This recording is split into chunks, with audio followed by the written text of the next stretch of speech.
அது இல்லாமல் சங்கமம் ஜோதிட அறக்கட்டளைன்னு சொல்லிட்டு பாலக்காட்டில் வச்சுருக்கேன், கேரளாவில். இப்போது நான் பேச போகிறது என்னென்னு பார்த்தீங்கன்னா, ராசிக்கு ஒரு வளர்ச்சி இருக்குது, அது எந்த நட்சத்திரத்தில் பயணிக்கும் போது அப்படிங்கிறத பற்றி தான் பேச போகிறேன். ஏன்னா ஒவ்வொரு ராசியும் ஒவ்வொரு கட்டத்தில் நமக்கு ஒரு வெற்றியை தீர்மானிக்கிறதுக்காக ஒரு வளர்ச்சியை தரும். அந்த வளர்ச்சி எந்த நட்சத்திரத்தில் பயணிக்கும் போது அது எப்படி அப்படிங்கிறத இப்போ முழு நேர விளக்கமாக சொல்கிறதுக்கு இங்கே நேரம் இருக்காது. அதனால் நான் அந்தந்த நட்சத்திரத்தை பயணிக்கிறதும் ஒரு சின்ன கண்டென்ஸ் அதில் நான் சொல்லிடுறேன். அதுக்கப்புறம் அதில் டவுட் இருந்ததுன்னா எங்கிட்ட ஃபோனில் நீங்கள் தொடர்பு கொண்டு கேட்டுக்கலாம். அப்போது இப்போ பார்த்தீங்கன்னா மேஷ நட்சத்திரம், அதாவது மேஷ ராசி எப்போ நமக்கு ஒரு வளர்ச்சி கிடைக்கும் அப்படின்னு பார்த்தீங்கன்னா, இந்த மேஷ ராசிக்கு அந்த மேஷத்துடைய செவ்வாய் பகவான் பூர நட்சத்திரத்தில் பயணிக்கும் பொழுது அந்த ராசிக்கு ஒரு வளர்ச்சி கிடைக்கும். பூர நட்சத்திரத்தில் பயணிக்கும் பொழுது செவ்வாய் பகவான் எப்பவுமே பூர நட்சத்திரத்தில் எந்த காலகட்டத்தில் பயணிக்கிறாரோ அதே மாதிரி அந்த பூர நட்சத்திரத்துடைய அதிபதி செவ்வாயை எப்போ சேர்கிறாரோ, ஏன் அப்படின்னு பார்த்தா சுக்கிரன் கலத்திரகாரகன், செவ்வாய் மங்களகாரகன். அப்போது இந்த மங்களம் அந்த கலத்திரத்துக்கிட்ட போகணும். அப்படி போகும்போது அங்கே ஒரு கூட்டமைப்பு உண்டாகும், ஒரு வெற்றி கிடைக்கும். அப்போ அந்த நேரத்துலையும் அந்த கிரகம், அதாவது அந்த சுக்கிர பகவான் செவ்வாய் பகவானோடு சேரும் பொழுதும் ஒரு வெற்றி வரும், ஒரு வளர்ச்சி வரும். அதே போல் இந்த செவ்வாய் பகவான் அந்த பூர நட்சத்திரத்தில் பயணிக்கும் பொழுதும், அதாவது ஒரு சொத்து சம்மந்தப்பட்ட விஷயத்திலோ, இல்லை ஒரு வீடு சம்மந்தப்பட்ட விஷயத்திலோ, இல்லை ஒரு அரசாங்க உத்தியோகம் சம்மந்தப்பட்ட விஷயத்திலோ, இல்லை ஒரு அரசாங்க பரீட்சை எழுதக்கூடிய விஷயத்திலோ நமக்கு ஒரு வெற்றி கண்டிப்பாக கிடைக்கும். அது நம்ம இனிமேல் நீங்கள் அதை நோட் பண்ணி பார்க்குறப்ப தான் உங்களுக்கு அது தெரியும். அப்போ அந்த மாதிரி ஒரு ஜாதகத்தில் இந்த மேஷராசி அப்படிங்கிறப்போ அந்த பகவான் பயணிக்கிறப்போ ஒரு வெற்றி இருக்குது. அதை எல்லா ஜோதிடரும் ஒரு சூட்சமமாக பார்த்து செயல்படுத்தினா அந்த நேரத்தில் அந்த வழிபாட்டையும் கொடுத்தோம்னா அங்கே ஒரு சிறப்பான வெற்றி வரும். அப்போ அந்த ஜாதகருக்கு அந்த செயல் கண்டிப்பாக நடக்கும், மாறாது. ஏன்னா இது என்னுடைய அனுபவத்தில் நான் கண்டு அனுபவித்ததை உங்கள்கிட்ட நான் சொல்கிறேன், அவ்வளோதான். அதுக்கப்புறம் ரிஷபம் ராசிக்கு பார்த்தீங்கன்னா சுக்கிர பகவான் அஸ்த நட்சத்திரத்தில் பயணிக்கும் காலம் அந்த ராசி வளரும். சுக்கிர பகவான் அஸ்த நட்சத்திரத்தில், என்னப்பா ரிஷபராசி கண்ணியில் இருக்குது, இது அஸ்தம் கண்ணியில் இருக்குது, சுக்கிரன் நீச்சம், அப்புறம் எப்படி வளரும்? சுக்கிரன் தானே நீச்சம். ஆனால் அந்த அஸ்தத்துக்கு உண்டான சந்திரன் சுக்கிரன் வீட்டில் உச்சம் இல்லை. அப்போ உச்சமும் நீச்சமும் சேரும்போது நீச்சபங்க ராஜயோகமாக அந்த வெற்றியை தரும். அந்த நேரத்தில் பார்த்தீங்கன்னா இந்த குழந்தை இல்லாதவங்களுக்கு, அதே மாதிரி தொழில் வளர்ச்சி தேவைப்பட்டு தொழிலை புனரமைக்கிறவங்களுக்கு, அதே மாதிரி புதிய கட்டடம் கட்டும் வாய்ப்பு வரவங்களுக்கு, இவங்களுக்கு எல்லாமே பார்த்திங்கன்னா அந்த நேரம் ஒரு கை கொடுக்கக்கூடிய நேரமாக இருக்கும். அது ஒரு சிறப்பான வெற்றியை தரும். அதுக்கப்புறம் பார்த்திங்கன்னா மிதுனம் ராசி. இந்த மிதுன ராசி எந்த நட்சத்திரத்தில் பயணிக்கணும்? புதன். இந்த மிதுன ராசி புதன் எந்த நட்சத்திரத்தில் பயணிக்கும் போது நமக்கு ஒரு வெற்றி கிடைக்கும் அப்படின்னு பார்த்தீங்கன்னா, மிதுன ராசிக்கு அனுஷ நட்சத்திரத்தில் புதன் சஞ்சரிக்கும் காலங்களும் உத்திரட்டாதி நட்சத்திரத்தில் புதன் சஞ்சரிக்கும் காலங்களிலும் வெற்றியை தருவார். இது என்னப்போ அனுஷ நட்சத்திரம்னு சொல்கிறோமே, அது சனி பகவானுடைய நட்சத்திரம் அல்லவா? உத்திரட்டாதின்னு சொல்கிறோமே, அதுவும் சனி பகவானுடைய நட்சத்திரம் அல்லவா? சனி பகவானோட புதன் பகவான் சேரும் பொழுது எப்படி வெற்றி தருவார் அப்படின்னு ஒரு கான்செப்ட் இருக்குது. ஏன்னா அவர் தடை கிரகம்னு சொல்கிறோம், தாமச கிரகம்னு சொல்கிறோம், புதன் இரட்டைத்தன்மை குணம் உள்ளவர்னு சொல்கிறோம். அப்போ நல்லது செய்வாரா கெட்டது செய்வாரா அப்படிங்கிற ஒரு சந்தேகம் நமக்கு வரும். அப்போ பார்த்தீங்கன்னா இந்த உத்திரட்டாதிக்கு அடுத்த நட்சத்திரம் என்ன? புதனுடைய நட்சத்திரம். அப்போ இந்த புதன் சுக்கிரன் சனி பகவான் 3 பேருமே நட்பு கிரகம். அப்போ நண்பர்களுக்கு நண்பர் துரோகம் பண்ண மாட்டாங்க, ஒரு வளர்ச்சியை கொடுப்பாங்க.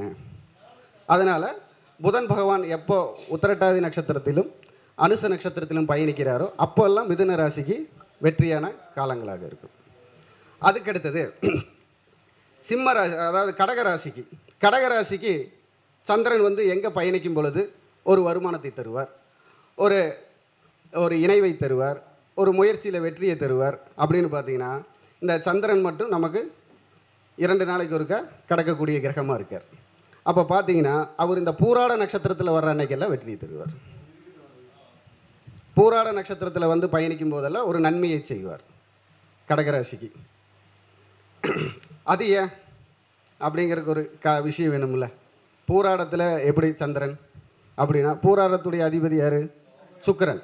அது எந்த வீட்டில் இருக்குது? குருவுடைய வீட்டில். அந்த குருவுடைய வீடு நமக்கு காலச்சக்கர பிரகாரம் எத்தனாவது வீடு? பாக்கிய வீடு. அப்போது பாக்கிய வீட்டில் போய் ஒரு உச்சநாதன் சஞ்சரிக்கும் பொழுது பூராட நட்சத்திரத்தில் அந்த உச்சமும் பாக்கியமும் சேரும்போது ராஜயோகமாக செயல்படும். அது ஒரு உள்சூச்சமம். அது உணர்ந்து பார்க்கும் பொழுது நம்ம ஒவ்வொரு ஜாதகத்தில் அந்த கட்டமைப்பில் உணரும் போது நம்மளால் அதை எடுத்து சொல்ல முடியும். அதுக்கப்புறம் சிம்மம் ராசி. சிம்ம ராசி சூரியன் எந்த நட்சத்திரத்தில் பயணிக்கும் காலம் நமக்கு வெற்றியை தருவார் அப்படின்னு பார்த்தீங்கன்னா, சூரியன் வந்து நமக்கு திருவோண நட்சத்திரத்தில் பயணிக்கும் காலமெல்லாம் வெற்றியை தருவார். ஏன் திருவோண நட்சத்திரம்? ஏன் திருவோண நட்சத்திரம் நமக்கு நல்லது செய்யும்? ஏன்னா சிம்ம ராசிக்கு கடகராசி 12வது ராசி. அப்போ அது மறைவு ஸ்தானமாகுது. அப்போ அந்த மறைவு ஸ்தான அதிபதி எப்படி வந்து நமக்கு நல்லது பண்ணுவார் அப்படின்னு பார்த்தீங்கன்னா, உத்தர நட்சத்திரத்துக்கு அடுத்த நட்சத்திரம், கிருத்திகை நட்சத்திரத்துக்கு அடுத்த நட்சத்திரம் எல்லாமே சந்திரனுடைய நட்சத்திரமா. அப்போ அங்கே 2-12 தொடர்பு கொண்டு அதீத யோகமாக செயல்படுகிறது. என்ன யோகம்? அதீத யோகம். அப்போது இந்த அதீத யோகம் என்ன குணம், என்ன செயல்பாடு அப்படின்னு பார்த்தீங்கன்னா, நாமெல்லாம் சொல்லுவோம் ஒரு விஷயம். என்னது? என்னடா அது, கும்பிட போன தெய்வம் குறுக்க வந்துருச்சு, நான் உங்களை பார்க்கலன்னு நினச்சிட்டு இருந்தேன், நீங்களே வந்துட்டீங்க, நான் இந்த இடத்துக்கு போகலான்னு நினச்சி இந்த விஷயம் கிடச்சிருச்சு அப்படின்னு சொல்கிறது அந்த அதீத யோகம். நான் உங்ககிட்ட கேட்கலன்னு இருந்தேன், நீங்களே என்னை கூப்பிட்டு தரேன்னு சொல்லிட்டீங்க. அதாவது நம்ம தேவைகளை உணர்ந்து செயல்படுத்துதல். இந்த செயல்பாடு வந்து அந்த திருவோண நட்சத்திரத்தில் சூரியன் சஞ்சரிக்கும் காலம் சிம்ம ராசிக்கு நற்பலனாக நடக்கும். சரி, அதுக்கடுத்தது நமக்கு வந்து பார்த்திங்கன்னா கன்னி ராசி. இப்போது நம்ம வந்து பார்த்திங்கன்னா மிதுன ராசி புதன் பகவான் அனுசத்துலேயும் உத்திரட்டாதிலையும் பயணிவார். அப்போ கன்னி ராசிக்கு புதன் பகவான் தானே, அவர் எந்த நட்சத்திரத்தில் பயணிக்கும் பொழுது நமக்கு வந்து நல்லது பண்ணுறார் அப்படின்னு ஒன்று. அப்போது புதன், கன்னி புதன் சதய நட்சத்திரத்தில் பயணிக்கும் பொழுது அவர் வந்து ஒரு நல்ல வளர்ச்சி, ஒரு நல்ல ஒப்பந்தம், அதாவது கல்வி சம்மந்தப்பட்ட விஷயத்தில் ஒரு பெரிய பெரிய உறவுகளையும் நட்புகளையும் ஏற்படுத்துதல். அதே மாதிரி ஏன்னா ராகுனா பிரம்மாண்டம்னு சொல்லுவோம் பொதுவாக, புதன்னா கம்யூனிகேஷன்னு சொல்லுவோம். இந்த கலியுகத்தை இயக்கிறதே நம்ம என்ன சொல்கிறோம்? ராகுவும் புதனும் தான் இயக்கிறார். இப்போ ஐயா அதுக்கு முன்னாடியே ஒரு விஷயம் சொல்லிட்டாரு, 11ல் 24வது நட்சத்திரம் சதய நட்சத்திரம் சிறப்பை செய்யும் பொதுவாக அப்படின்னு. அப்போ அதுக்கு மேலே நான் அதை பற்றி சொல்ல தேவையில்லை. அப்போது அதுக்கப்புறம் இப்போது துலாம் ராசி. இப்போ என்னென்னா ரிஷபராசி சுக்கிரன் வந்து அஸ்தத்தில் பயணிக்கும் பொழுது சிறப்பை செய்வார் அப்படின்னு. இப்போ துலாம் ராசி சுக்கிரன் எதில் பயனோடு அவர் சிறப்பு செய்கிறாருன்னு பார்த்தீங்கன்னா, ரேவதி நட்சத்திரத்தில் பயணிக்கும் பொழுது. ஏன் இது ரேவதி நட்சத்திரம் அப்படின்னு நம்ம சொல்கிறோம் அப்படின்னா, ஃபஸ்ட்டே அதுக்கு ஒரு இது சொன்னேன். அனுசத்துக்கும் உத்திரட்டாதிக்கு அப்புறம் பார்த்தீங்கன்னா புதனுடைய நட்சத்திரம் தான் வரும். அப்போ அது நட்பு நட்சத்திரம். அப்போ நண்பர்களோடு இருக்கிற வரைக்கும் நமக்கு ஒரு நன்மையைத்தான் செய்வார்கள், தீமையை செய்ய மாட்டார்கள்.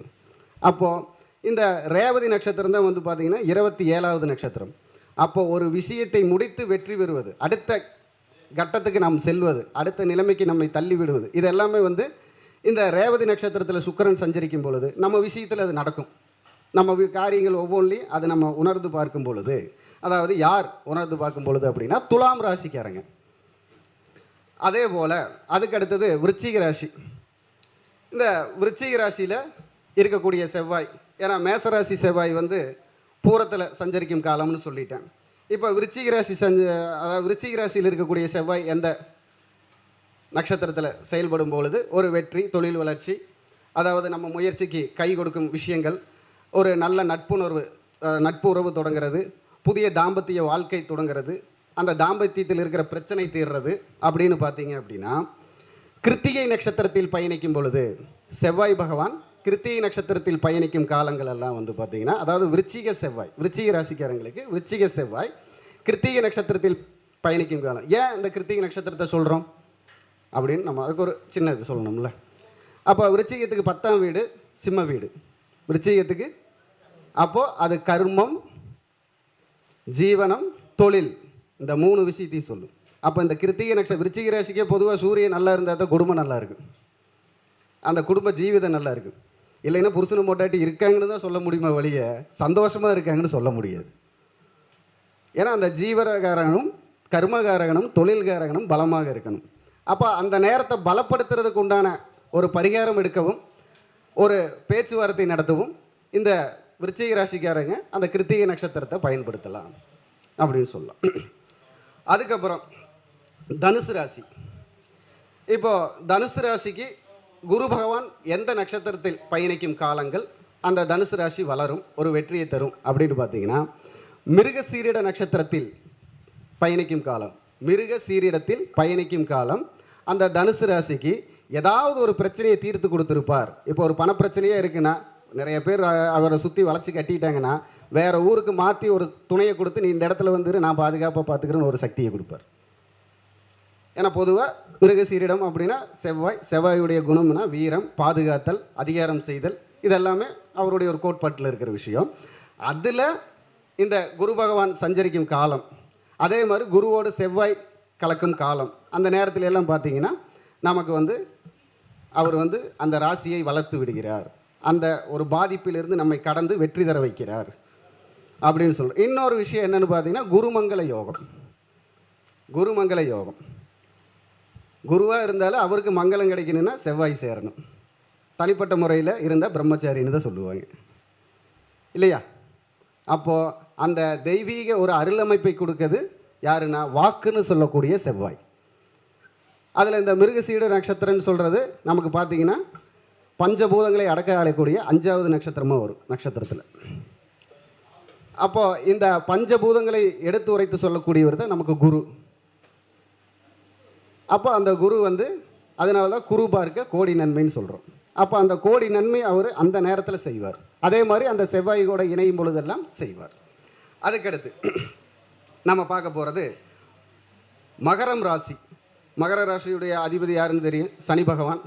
அப்போது இந்த சனி பகவான் எந்த ராசியில் சஞ்சரிக்கும் பொழுது, அதாவது எந்த நட்சத்திரத்தில் சஞ்சரிக்கும் பொழுது இந்த மிதுன ராசி வளருது அப்படின்னு மகர ராசி வளருது மகர ராசி வளருது அப்படின்னு பார்த்தீங்கன்னா, திருவாதிரை நட்சத்திரத்தில் பயணிக்கும் பொழுது, சனி பகவான் திருவாதிரை நட்சத்திரத்தில் பயணிக்கும் பொழுதும் திருவாதிரைக்கு உண்டான அதிபதி சனி கூட பயணிக்கும் பொழுதும், எப்படி இவர் போய் ராகு பகவான் போய் சனி கூட சேரணுமோ வழிய சனி பகவான் போய் ராகு கூட சேரக்கூடாது. கண்டிப்பாக அவங்களுக்கு ஒரு இடமாற்றம், ஒரு வளர்ச்சி, ஒரு பாதிப்பிலிருந்து தப்பித்தல், ஒரு வழக்கிலிருந்து ஜெயித்தல், இது உறுதியாக நடக்கும். அதை எழுதி வச்சுக்கலாம், தப்பே வராது. எல்லாரும் சொல்லுவாங்க சனியும் ராகுவும் சேர்ந்தால் பிரச்சனை, புத்தி தடுமாற்றம், சிக்கல் இருக்குது. அந்த பாவகம் கெட்டு போகணும், அந்த பாவகம் கெட்டு போகணும். இப்போ கெட்டு போகிறதுக்கு என்னென்ன இடம்னு தெரியுமில்ல உங்களுக்கு? 6, 8, 12ன்னு சொன்னால் ஒரு பாதிப்பான இடம். அதில் 6 ரொம்ப பாதிப்பா, 8 ரொம்ப பாதிப்பா, 12 ரொம்ப பாதிப்பான்னு ஒன்று இருக்குது.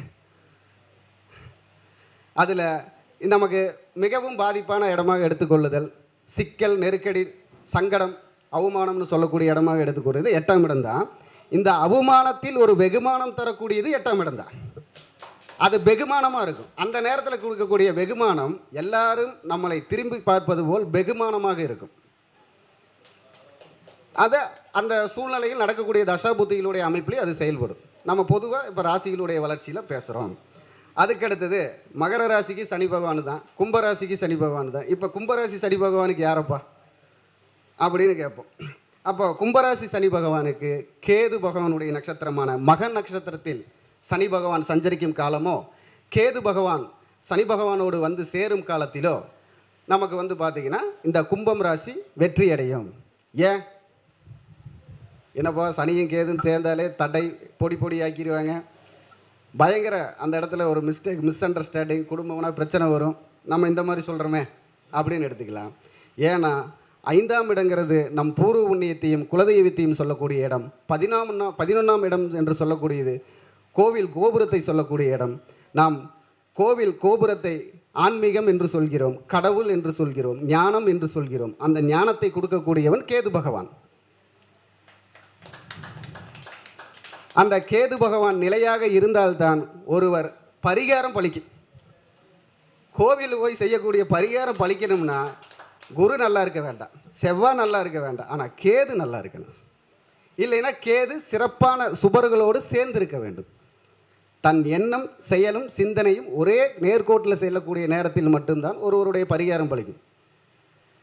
அது வரைக்கும் அந்த பலிக்கிற வரைக்கும் அவங்க பரிகாரத்தை பண்ணிக்கிட்டே இருக்க வேண்டியது, அதெல்லாம் தண்டனை. அதெல்லாம் நமக்கு கிடைக்கக்கூடிய தண்டனை. இதுதான் கும்பராசி வளர்கிறதுக்கு உண்டான வளர்ச்சிக்கு உண்டான காலங்கள். அதே போல் இப்போது மீனம் ராசி, இப்போது தனுசு ராசிக்கு குரு பகவான் தான் அவர் நம்ம மிருகசீடத்தில் இருக்கும்போது வளர்ச்சி தருவார்னு சொல்லிட்டோம். இப்போ மீனராசிக்கு குரு பகவான் தான், அவர் எதில் இருக்கும்போது வளர்ச்சி தருவார், அந்த மீனராசியை வளர்த்து விடுவார். இல்லை அவர் கூட யார் சேர்றப்போ அந்த வளர்ச்சியை கொடுப்பாங்க அப்படின்றது ஒன்று இருக்குல்ல. இப்போ பார்த்தீங்கன்னா இந்த மீனராசிக்கு குரு பகவான் சுவாதி நட்சத்திரத்தில் பயணிக்கும் காலங்களும், சுவாதி நட்சத்திரத்து அதிபதி குரு அதாவது ராகு குருவோடு பயணிக்கும் காலத்திலும் அவர்கள் ஏதாவது ஒரு தொழில்துறையில் சிறந்தவனாக பேசப்படுகிறார்கள். கல்வித்துறையில் இருந்தால் ப்ரமோஷன் கிடச்சி சிஓ, அதுக்கு மேலே என்னென்ன பொறுப்பு வேணுமோ அதெல்லாம் வரும். அதே மாதிரி சகல ஐஸ்வர்யத்தையும், நிதி கிடைக்கிறது, பொன் கிடைக்கிறது, புதையல் கிடைக்கிறது, எதிர்பாராத சொத்து பத்து பாட்டன் தாத்தா பாட்டி சொத்து நினைக்காம வீட்டில் இருக்கிறப்ப தட்டி எழுப்பி கொடுக்கறது. ஏப்பா அது உனக்கு இருக்குது மறந்துட்டியா, வந்து எழுதி எடுத்துகிட்டு போ. இவரே மறந்துருப்பார், அந்த நேரத்தில் ஞாபகப்படுத்துவாங்க. அந்த சக்தியை கொடுக்கறது. ஏன்னா பொதுவாக சுவாதி நட்சத்திரங்கிறது ஐஸ்வர்ய நட்சத்திரம். சுவாதியில் மழை பெய்து அது வீட்டில் பிடிச்சி வச்சா ரொம்ப நல்லதுன்னு சொல்லுவாங்க. மலைங்கிறது நீர், மீனங்கிறது மீன். மீன் எதில் இருக்கும்? நீரில் இருக்கும். அந்த நீரில் மீன் இருந்தால் தான் அது முழு பவர் பெறும். அப்போ அந்த சுவாதியில் போய் குரு இருக்கிறப்ப முழு பவர் பெறுறாரு. அப்போ இந்த மாதிரி தான் ராசிகளுடைய வளர்ச்சி. ஒவ்வொருத்தருக்கும் அந்த வளர்ச்சியான நட்சத்திரத்தை பயன்படுத்தும் போது ஒரு வெற்றி கிடைக்கும். அந்த வளர்ச்சியான நட்சத்திரங்களை ஒவ்வொரு சமயங்களிலும் நம்ம பயன்படுத்தும் பொழுது அதற்குண்டான ஒரு தேவதைகளையும் நாம் நல்லா அனுஷ்டானம் செஞ்சு ஆதரிக்கிறப்போ, இல்லை அதற்குண்டான வாழ்வியல் பரிகாரத்தில் என்னென்ன பொருள், அந்த பொருளை எல்லாம் யூஸ் பண்ணிக்கலாம். இப்போ கோவிலுக்கே போகணுன்ட்டு இல்லை, ஆனால் கோவில் வேணும். எப்படி கோவிலுக்கே போகணுன்ட்டு இல்லை, கோவில் வேணும். அது என்ன கோவில்னா நம்ம மனக்கோவில். மனக்கோவில் குணம் கரெக்டாக இருந்தால் நம்ம செயல் கரெக்டாக இருக்கும். இந்த வாய்ப்பு